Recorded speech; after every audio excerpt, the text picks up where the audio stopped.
Good day and welcome to part 4, the last installment in my minor series.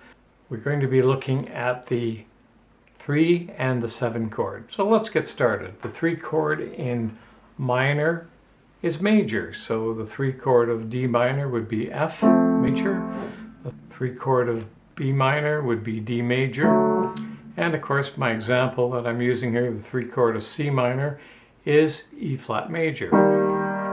Let's look at the irregular form of the chord first. That B natural is available to create a leading tone into the tonic, and there is my irregular 3 chord, augmented. By the way, this is the only situation that an augmented triad appears in our harmony. No other place. The irregular 3 chord gets very little use other than a logical approach to 1 from the regular 3 chord. So here's my regular 3, irregular 3, the augmented chord, and stepping up to the 1 chord, first inversion, the E flat at the bottom in this case. The regular 3 chord in minor, if it's strictly used that way, will connect a 1 chord to a 4 chord. So if I start off on my 1 chord C minor, I could go to a second inversion of my 3 chord and onto the first inversion of my 4 chord, as in.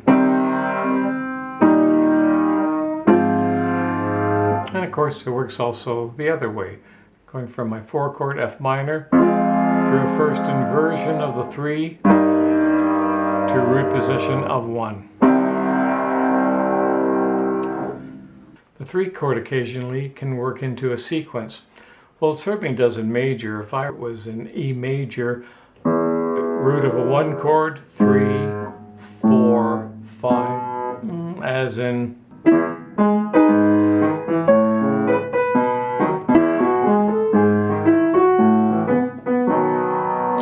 So in minor, 1, 3, 4, 5, could come off in a sequence like,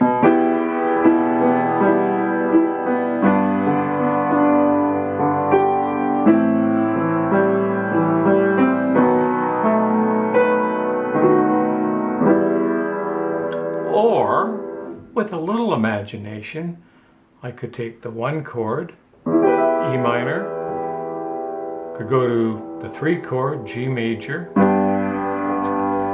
Now instead of the regular 4 chord, what about the irregular 4 chord, the major form? And instead of the 5 chord, my B7, mainly to take me back to the 1 chord, well, the 6 chord would do the same job.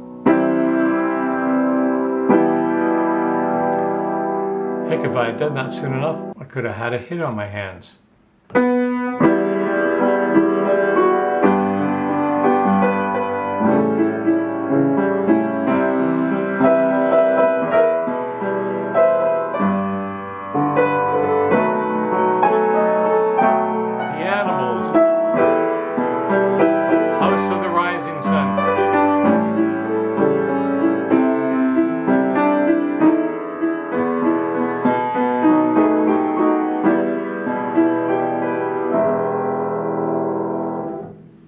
Of course, one of the most important considerations of the 3 chord is that it is the tonic of the regular major.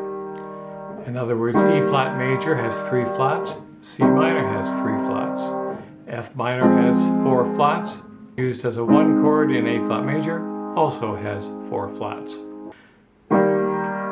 If I wanted to add an extension on my 3 chord, well, I could add the major 7 or the 6. These 2 notes are both available in E flat major as well as in C minor. And while I'm at it, the 6 chord is the same thing. A flat major in this case, major 7 and the 6 is available. Again, these 2 notes are available in C minor as well as in E flat. In fact, I mentioned in part 3 that the 6 chord is rather flexible. Not only could we add the major 7 or the 6, we could even add a note that's not part of the scale. How about the G flat and make it a 7th? Why? Well, because we know that it loves to fall a half tone onto the 5 chord, and with that 7, every note could fall half a tone.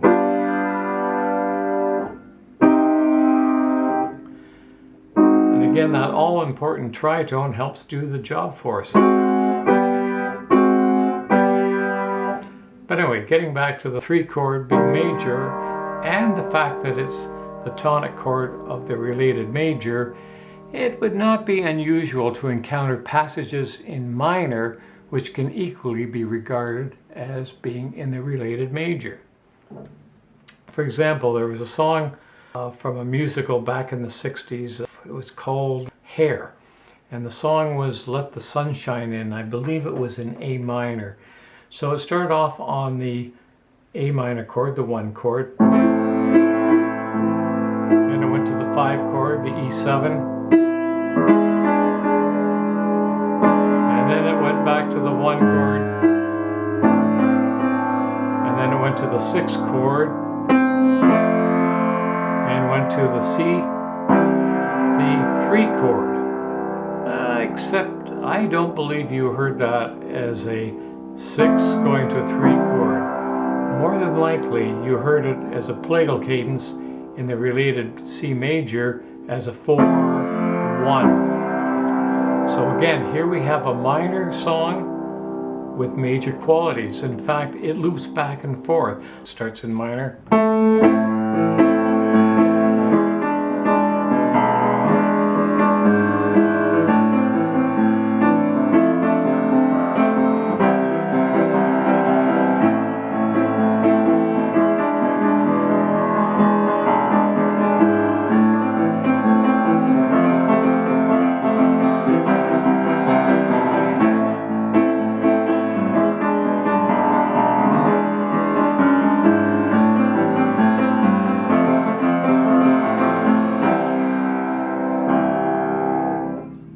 There's another old standard minor song that starts off in minor, has a flavor in major, and then goes right back to minor, called Midnight in Moscow. Starts off in C minor, 1 chord, 4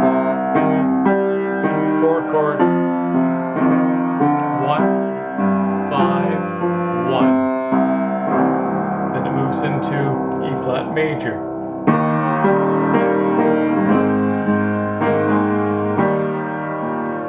With the use of a musica ficta, the raised 6, they use the irregular 2 chord to the 5 and back into C minor.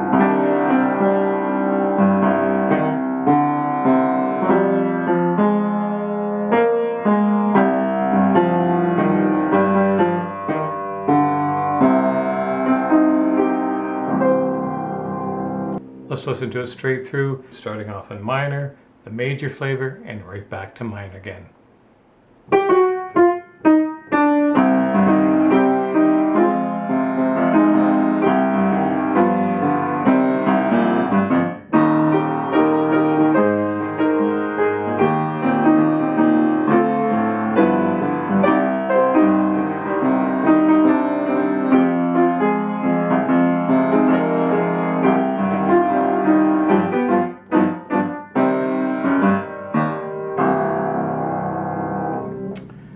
Well, let's move into the 7 chord and find out how it interacts with minor and major.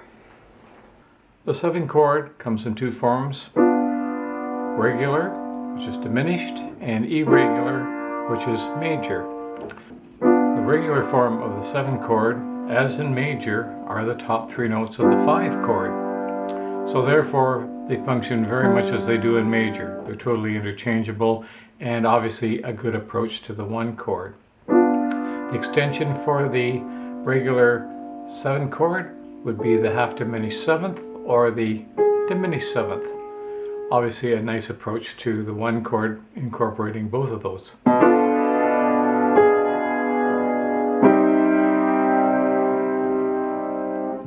The irregular 7 chord, the B flat, obviously makes a great approach to the regular 7, which would take us to the tonic C minor chord in this case. So we could have something like irregular 7, 7, tonic. The irregular 7 chord is a great approach to the 6 chord, as in having a 1 chord dropping down to the irregular 7 to the regular 6, and either directly back to the 1 chord at that point, or having the 6 fall to the 5, which returns to the 1 chord. In D minor, we'd have a 1 chord. This would be my irregular 7 to my regular 6 and onto my 5 chord, which by the way could be split between a suspension and a resolution. The extensions of the irregular 7 chord are either a major 7 or the dominant 7th.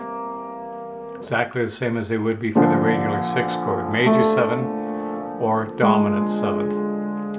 These notes, of course, are found in the D melodic minor.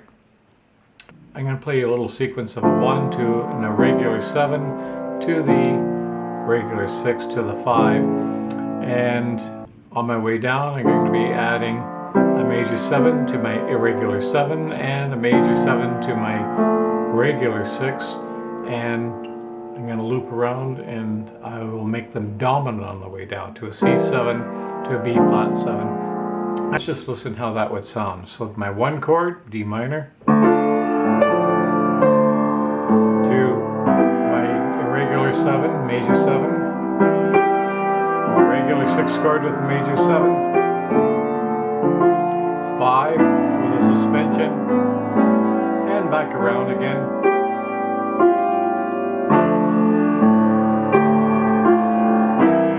To my dominant again.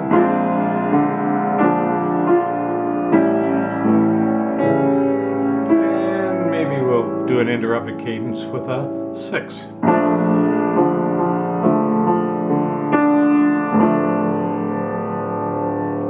A great song out of the 50s recorded by the Ventures called Walk Don't Run. In A minor, that'd be my 1 chord, irregular 7, regular 6 to the 5, and that repeats a few times, and then listen as it moves into the major influence of the related major. That would be C. You're going to hear a 1, 6, 4, 5, back to 1 before it returns back into A minor. Let's give it a listen.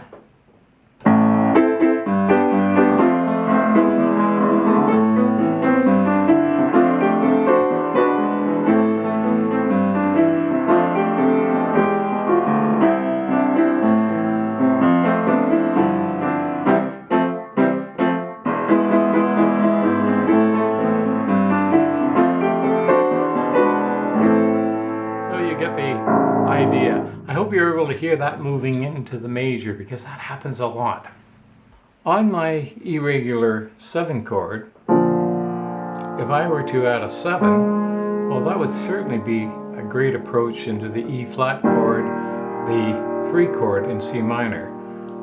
But I don't think you're going to hear it as that. I think more likely you're going to hear a 5, 1 in the E flat major. Not surprising that major has a strong influence in minor.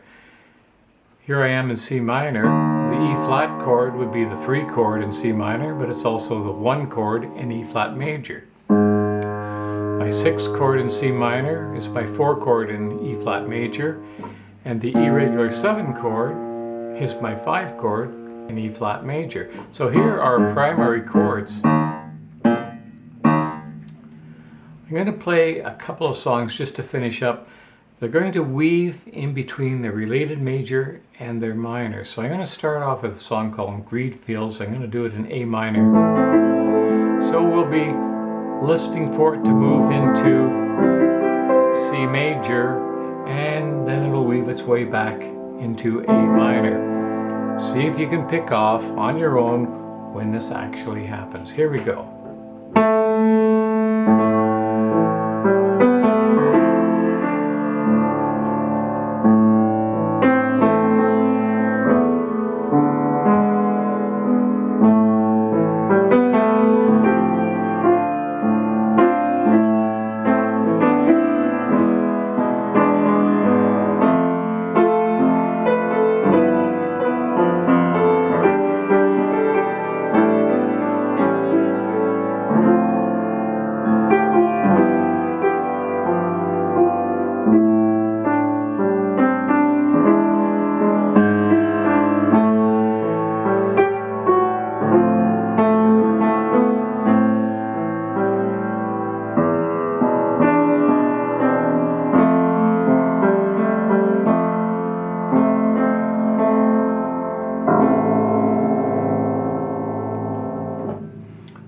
Another very popular song,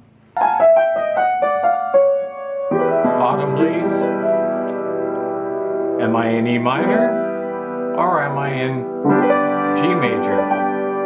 It's going to switch back and forth. I'm just going to do one verse and a bridge, but listen to it move in and out, weaving back and forth between major and the related minor and vice versa. Here we go.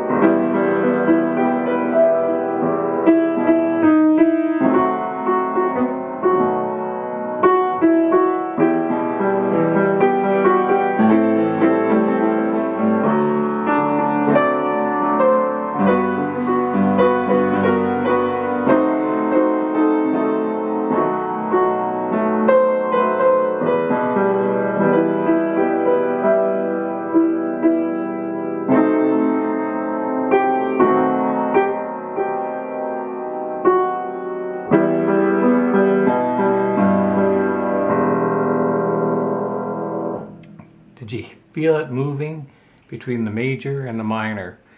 In fact, it's pretty difficult to find songs that are just pure minor. You do have to look carefully. They're out there, but you have to look for them. And last but not least is tierce to Picardy. What the heck is tierce to Picardy? Well, tierce to Picardy is an expressive use of major influence in minor material. It usually appears on the final one chord of a song or composition. Basically, instead of using the C minor, if that were the key that I was in, on the final one chord, I arbitrarily just use a C major chord. Very final. Let me give you a couple little examples here. You're going to start off on a one chord, C minor, 4 chord F minor, 5 chord,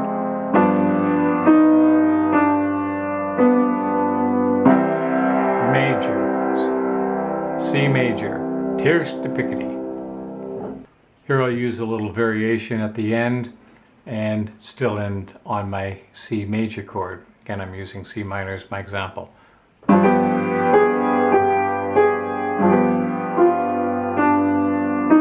my 1, 4,